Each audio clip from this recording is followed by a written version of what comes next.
बिस्मिल्लाहिर्रहमानिर्रहीम। इस video lecture में टाइप्स ऑफ वेक्टर डिस्कस करते हैं। तो पहला टाइप है यूनिट वेक्टर। तो हेडिंग से भी हम बता सकते हैं कि यूनिट मीन वन, यानी वो वेक्टर जिसका मैग्नीट्यूड वन हो तो वो यूनिट वेक्टर होगा। डेफिनेशन गिवन है कि a vector whose magnitude is equals to one, वो वेक्टर जिसकी मैग्नीट्यूड वन के बराबर हो तो इसे यूनिट वेक्टर कहते हैं। It can be obtained by dividing a vector by its own magnitude. अब यूनिट वेक्टर हमारे पास किस तरह से बनते हैं? जब किसी भी वेक्टर को चाहे वन एक्स एक्सिस पे हो या वन डायमेंशन में हो, टू डायमेंशन में हो या थ्री डायमेंशन में हो, अगर इसको हम अपनी ही मैग्नीट्यूड से डिवाइड कर देते हैं तो यूनिट वेक्टर जो कि ऑब्टेन्ड हो जाते हैं। It is represented by alphabet से डिनोट करते हैं यूनिट वेक्टर को, हैविंग के अपॉन एट। जैसे कि यहाँ पर अगर लेट्स सपोज हम यू कंसिडर कर लेते हैं तो यू हमारे पास एक यूनिट वेक्टर है और u बराबर होगा, जैसे कि लेट्स सपोज a हमारे पास वेक्टर है, वेक्टर को हमने अपनी ही मैग्नीट्यूड से डिवाइड किया, मैग्नीट्यूड ऑफ a। तो ये जो इसका जो सोल्यूशन बनेगा वो वन होगा। और आगे इसकी एक एग्जांपल भी डिस्कस कर देते हैं कि अगर टू डायमेंशन में हो या एक्स वाई प्लेन में हो या एक्स वाई जेड प्लेन में हो, अगर हमारे पास एक वेक्टर और इस तरह से हम उसी वेक्टर को हम अपनी ही मैग्नीट्यूड से डिवाइड कर देते हैं तो क्या इसी से वन बन सकता है या नहीं, यानी ये इक्वेशन जो है एप्लीकेबल है वहाँ पर या नहीं, आगे इसको एग्जांपल के अंदर डिस्कस कर देते हैं। अब यूनिट वेक्टर यूजेस क्या है इसका? It is use for the specification of direction, यानी इसको हम डायरेक्शन के लिए यूज़ करते हैं यूनिट वेक्टर। यानी वन एक ऐसा नंबर है, मल्टीप्लिकेटिव आइडेंटिटी है, यानी किसी भी वेक्टर के साथ जब मल्टीप्लाई होते हैं तो मैग्नीट्यूड में कोई चेंज नहीं आ जाते हैं, सिर्फ हमें डायरेक्शन के बारे में बताते हैं।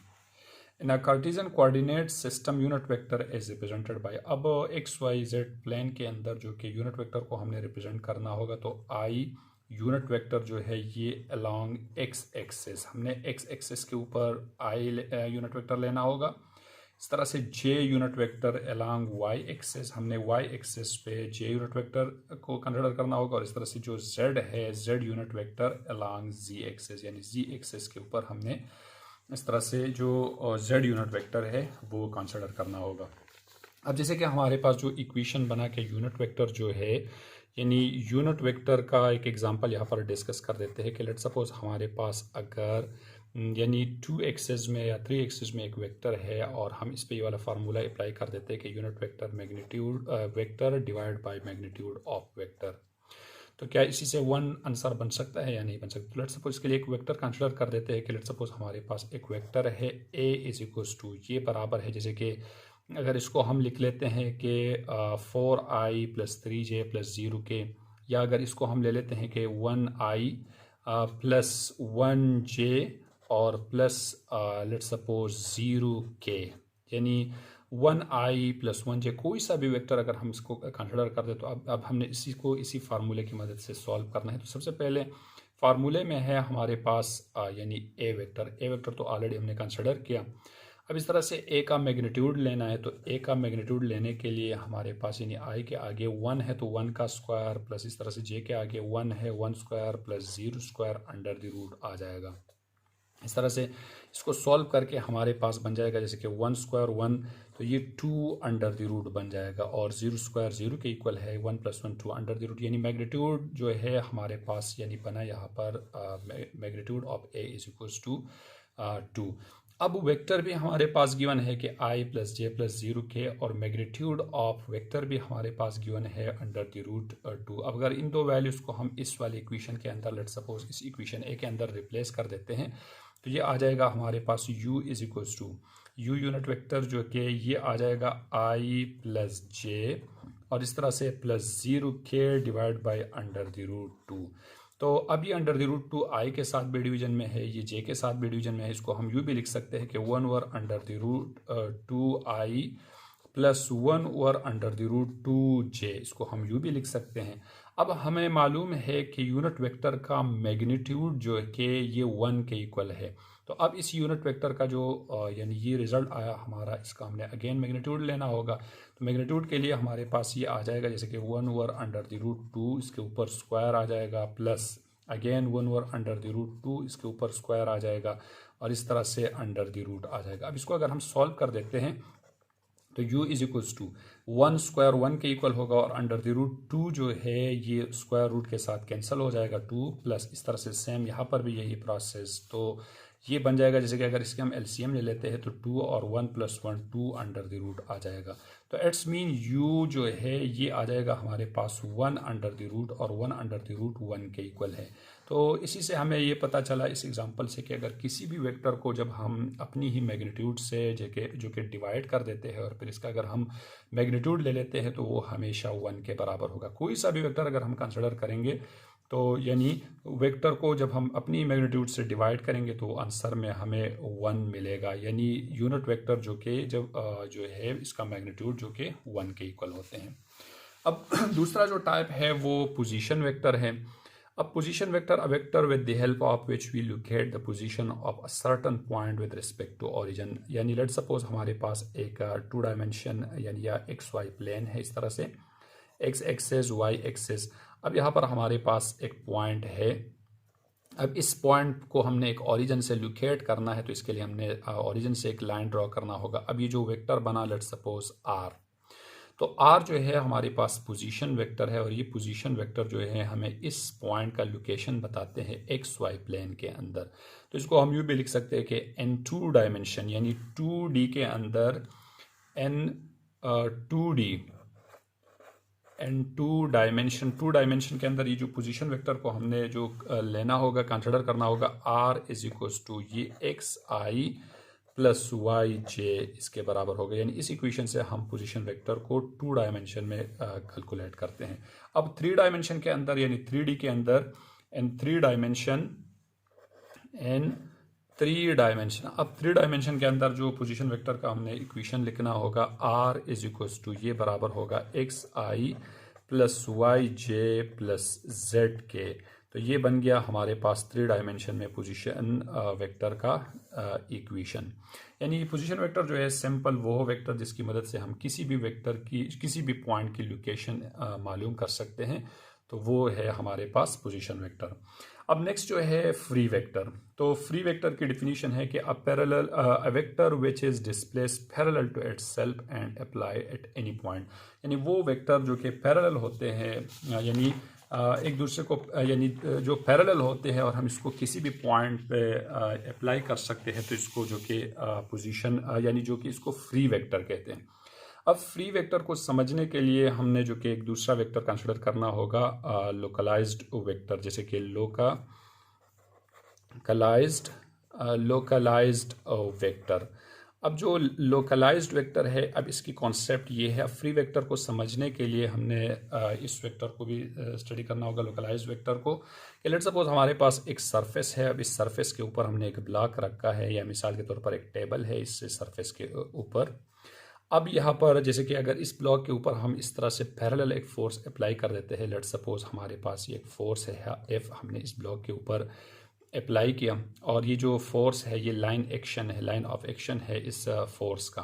तो इसी फोर्स से ये ब्लॉक जो है ये बिल्कुल हॉरिजॉन्टली डिस्प्लेस होगा इस सरफेस के ऊपर। अब लेट्स सपोज इसी फोर्स का सेम मैग्नीट्यूड सेम डायरेक्शन वाला फोर्स मैं अगर यहाँ पर अप्लाई कर दूँ, ये लेट्स सपोज इसके टॉप पे मैंने अगर यही force same magnitude same direction वाला फोर्स मैंने अप्लाई किया, तो अब इसी फोर्स की जैसे कि मिसाल के तौर पर एक टेबल है, इसको अगर हम सेंटर से पुश करते हैं तो वो बिल्कुल स्ट्रेटली मूव होते हैं, लेकिन अगर हम टॉप पे फोर्स अप्लाई कर देते हैं तो वो इस तरह से रोटेट हो जाते हैं। अब देखिए सेम फोर्स है सेम मैग्नीट्यूड है, लेकिन अगर हमने इसकी जो लोकेशन को हमने चेंज किया तो लोकेशन चेंज की वजह से सेम फोर्स सेम मैग्नीट्यूड, लेकिन अब इस फोर्स का जो इफेक्ट है वो इफेक्ट चेंज हो जाते हैं। यानी पहले ये स्ट्रेटली मूव हो रहा था, अब ये जो इस तरह से रोटेट होगा। जैसे ये रोटेट होगा तो ये है हमारे पास लोकलाइज्ड वेक्टर है, यानी इस सेम मैग्नीट्यूड सेम डायरेक्शन वाला फोर्स है, लेकिन इसका जो लोकेशन है इसका जो यानी पॉइंट ऑफ एक्शन है इसको हमने चेंज किया, तो चेंज की वजह से यानी इसके अंदर जो इफेक्ट है वो इफेक्ट के अंदर चेंज आया, तो इसको लोकलाइज्ड वेक्टर कहते हैं। अब जो फ्री वेक्टर है, फ्री वेक्टर इसका बिल्कुल उलट है कि फ्री वेक्टर को हम जैसे कि लेट्स सपोज हमने अगर इसी ब्लॉक के ऊपर जो कि एक फोर्स अप्लाई किया, एक फोर्स हमारे पास ये दूसरा फोर्स ये है, अब इस फोर्स का सेम मैग्नीट्यूड सेम डायरेक्शन, लेकिन यानी इसका जो इफ़ेक्ट है, इफ़ेक्ट के अंदर कोई चेंज ना आ जाए, यानी इसका जो रिज़ल्ट है, रिज़ल्ट भी सेम हो, बिल्कुल स्ट्रेट पहला जिस तरह से डिस्प्लेस हो रहा था इस फोर्स से जैसे डिस्प्लेस हो रहा था, अब जैसे फोर्स का हमने मतलब लोकेशन चेंज किया फिर भी ये उसी फोर्स के अकरन जो कि डिस्प्लेस हो रहे, तो इसको हम जो कि फ्री वेक्टर कहते हैं। तो फ्री वेक्टर का डेफिनेशन ये है कि vector which is displace parallel to itself and apply at any point, किसी भी पॉइंट से अगर हम इसको अप्लाई कर देते हैं तो इसका जो इफ़ेक्ट है, इसका जो रिज़ल्ट है वो रिज़ल्ट सेम होगा। अब दूसरा एग्जांपल इसका यह है कि लेट्स सपोज हमारे पास एक प्लेन है जो कि एक लैंडिंग मतलब लैंड कर रहे, इस तरह से इस डायरेक्शन में जा रहे एक प्लेन, और इस यानी प्लेन का डायरेक्शन यू है और इस डायरेक्शन में विंड है यानी हवा की जो डायरेक्शन है यू है। तो अब प्लेन का जो यानी एक वेक्टर हमारे पास यू बन जाएगा, दूसरा वेक्टर यू बन जाएगा, तो रिजल्टेंट वेक्टर जो है ये इस डायरेक्शन में होगा, जो प्लेन है ये इस डायरेक्शन में इस तरह से यानी मूव होगा। अब अगर प्लेन के डायरेक्शन हम थोड़ा सा यू चेंज कर दे इस तरह से यानी विंड के डायरेक्शन में, तो एक डायरेक्शन जो है विंड का डायरेक्शन यू है और प्लेन का डायरेक्शन जो कि यू है। अब जो रिजल्टेंट यानी जो रिजल्टेंट वेक्टर होगा वो रिजल्टेंट इस डायरेक्शन में होगा। यानी इस केस के अंदर यानी एक पैरेलल इसके साथ जो कि एक वेक्टर अप्लाई हो रहे, और इससे जो रिजल्टेंट है, जो इफ़ेक्ट है, उसी इफ़ेक्ट के अंदर कोई चेंज नहीं आ रहे, तो इसको हम जो कि फ्री वेक्टर कहते हैं। तो free vector vector which is displace parallel to itself and apply at any point, हम किसी भी पॉइंट पे इसको अप्लाई कर सकते हैं। तो ये है हमारे पास फ्री वेक्टर।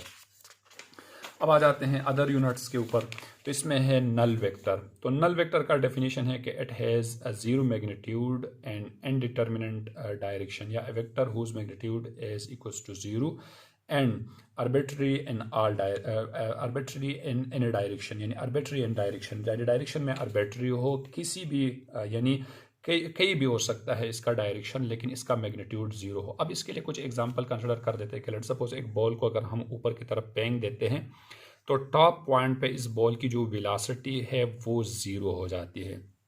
यानी टॉप पॉइंट पे हमारे पास वेलोसिटी जो कि वेलोसिटी है at the top point, the velocity is a null vector, यानी इस टॉप पॉइंट पे जो वेलोसिटी है वो है हमारे पास नल वेक्टर। या दूसरा अगर हम एक एग्जांपल कंसिडर कर देते हैं कि लेट्स सपोज एक सिंपल पेंडुलम अगर हम कंसिडर कर देते हैं, तो एक्सट्रीम पोजीशन पे जो पेंडुलम है, यानी पेंडुलम की जो एक्सट्रीम पोजीशन पे जो वेलोसिटी होती है वो ज़ीरो हो जाती है। तो इस वक्त जो वेलोसिटी है वो हमारे पास, यानी इसका जो मैग्नीट्यूड है इस पॉइंट पे ज़ीरो है, जैसे कि टॉप पॉइंट पे वेलोसिटी ज़ीरो हमारे पास, यानी इस तरह से एक्सट्रीम पोजीशन पे वेलोसिटी ज़ीरो और इसके डायरेक्शन ऊपर या नीचे कई भी डायरेक्शन हो सकते हैं, इस तरह से यहाँ पर लेफ्ट या राइट कई भी डायरेक्शन हो सकते हैं, इसको नल वेक्टर कहते हैं। अब नल वेक्टर जो कि साइम्बोलिकली यानी वेक्टर है, साइम्बोलिकली अगर इसको हमने रिप्रेजेंट करना है तो साइम्बोलिकली इसको जैसे कि ज़ीरो और ज़ीरो के ऊपर एरो से रिप्रेजेंट करते हैं, और ग्राफिकली इस नल वेक्टर को यानी डॉट से रिप्रेजेंट करते हैं, यानी आर्बिट्ररी एंड डायरेक्शन, यानी डॉट का मतलब ये है कि ये आर्बिट्ररी एंड डायरेक्शन है, और ज़ीरो इसके ऊपर एरो का मतलब ये है कि ये हमें मैग्नीट्यूड के बारे में बताते हैं। तो इसी तरह से यानी नल वेक्टर वो हो, और नल वेक्टर के बारे में हम ये भी बता देते हैं कि लेट्स सपोज हमारे पास नेगेटिव अपर वेक्टर है, या दो वेक्टर को हम ऐड कर रहे, सब्ट्रैक्ट कर रहे, यानी जैसे कि ए प्लस माइनस बी दोनों सेम मैग्नीट्यूड के हैं, तो और अपोजिट यानी एंटी पैरेलल वेक्टर है या नेगेटिव वेक्टर है, तो इसका रिजल्टेंट ज़ीरो होगा। अब जो रिजल्ट ज़ीरो आ रहे तो ये वेक्टर का रिजल्ट है, तो इसको हम ज़ीरो यानी नल वेक्टर कहते हैं या यानी ज़ीरो वेक्टर कहते हैं। अब इसके आगे है पैरेलल वेक्टर। तो parallel vector the vector having same direction but not magnitude, यानी पैरेलल वेक्टर जो है जिसकी सेम डायरेक्शन हो, यानी यहाँ पर जो थीटा की वैल्यू हमारे पास 0 डिग्री हो, डायरेक्शन यानी दोनों वेक्टर्स के बीच में जो एंगल हो वो एंगल हमारे पास 0 डिग्री हो, बट मैग्नीट्यूड सेम ना हो, तो इसको पैरेलल वेक्टर कहते हैं। और इस तरह से एंटी पैरेलल वेक्टर इसका यानी the vectors having opposite direction, दोनों के डायरेक्शन अपोजिट हो, एंड अनइक्वल मैग्नीट्यूड भी यानी अनइक्वल हो, और इस तरह से डायरेक्शन भी यानी अपोजिट डायरेक्शन और अनइक्वल मैग्नीट्यूड, जैसे कि लेट्स सपोज अपोजिट डायरेक्शन से का मतलब ये क्या थीटा हमारे पास 180 डिग्री हो। इस तरह से लाइक वेक्टर भी को भी हम यानी कंसिडर कर सकते हैं पैरेलल वेक्टर के साथ, अनलाइक को हम एंटी पैरेलल के साथ कंसिडर कर सकते हैं। आगे है equal vector, the parallel vector having equal magnitude. अब इक्वल वेक्टर वो है जिसके इक्वल मैग्नीट्यूड हो, यानी मैग्नीट्यूड भी दोनों वेक्टर का सेम और एंगल भी इनके बीच में 0 डिग्री हो। Unequal vector, a parallel vector having unequal magnitude, यानी अब वो हो वेक्टर जिसकी अनइक्वल मैग्नीट्यूड हो लेकिन एक दूसरे को पैरेलल हो, यानी थीटा हमारे पास 0 डिग्री लेकिन मैग्नीट्यूड जो कि अनइक्वल हो तो इसको अनइक्वल वेक्टर कहते हैं। लाइक वेक्टर और अनलाइक वेक्टर जो कि वो same parallel anti parallel vector जैसा डेफिनेशन है इसका। और एक पॉइंट इसके लिए ये है कि ऑल इक्वल वेक्टर्स, जैसे कि हम यहाँ पर लिख सकते हैं कि all equal vectors are parallel, all equal vectors are parallel, यानी जितने भी इक्वल वेक्टर है वो सारे के सारे हमारे पास पैरेलल होते हैं। बट ऑल पैरेलल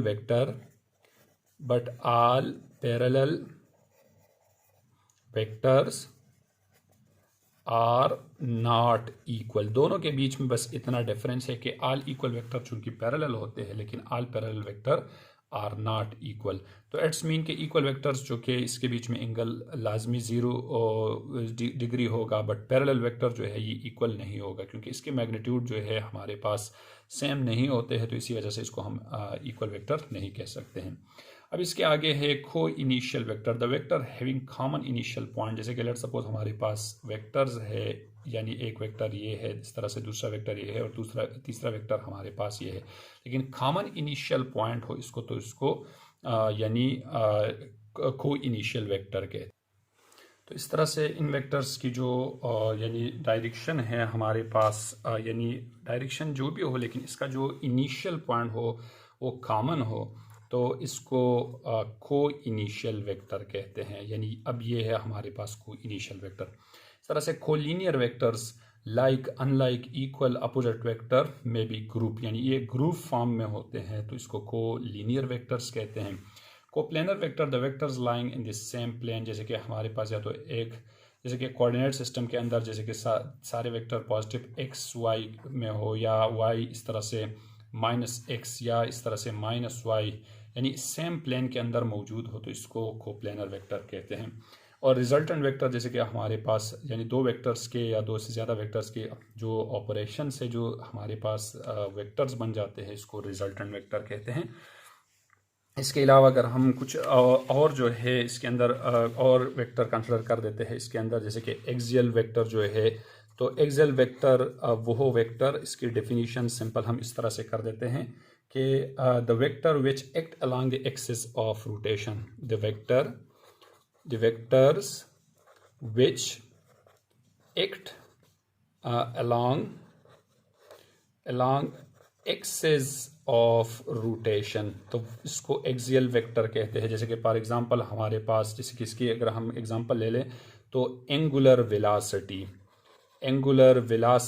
या एंगुलर एक्सेलरेशन, ये भी है हमारे पास एक्सियल वेक्टर। इसके अलावा टॉर्क भी एक्सियल वेक्टर का डेफिनेशन एग्जांपल है, या एंगुलर मोमेंटम, ये सब जो है हमारे पास एक्सियल वेक्टर है। और इसका उलट जो है यानी एक हमारे पास प्रॉपर वेक्टर है, और वो प्रॉपर वेक्टर जो है वेक्टर्स जैसे कि हमारे पास डिस्प्लेसमेंट, फोर्स, मोमेंटम, यानी डिस्प्लेसमेंट,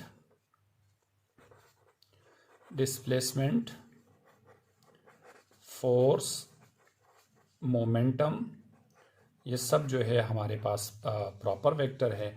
और एक जो कि लास्ट में अगर हम डिस्कस कर दे तो नॉर्मल वेक्टर, यानी नॉर्मल वेक्टर भी जो कि हमारे पास यानी ये जो जैसे कि एक सरफेस है, लेट्स सपोज इस वेक्टर को अगर ये परपेंडिकुलर हो, आपस में पैरेलल हो, यानी जितने भी सरफेस है वो आपस में पैरेलल हो, लेकिन यानी इस सरफेस को अगर वेक्टर परपेंडिकुलर हो तो इसको नॉर्मल वेक्टर कहते हैं। तो ये था concept types of vector related. अल्लाह हाफिज़।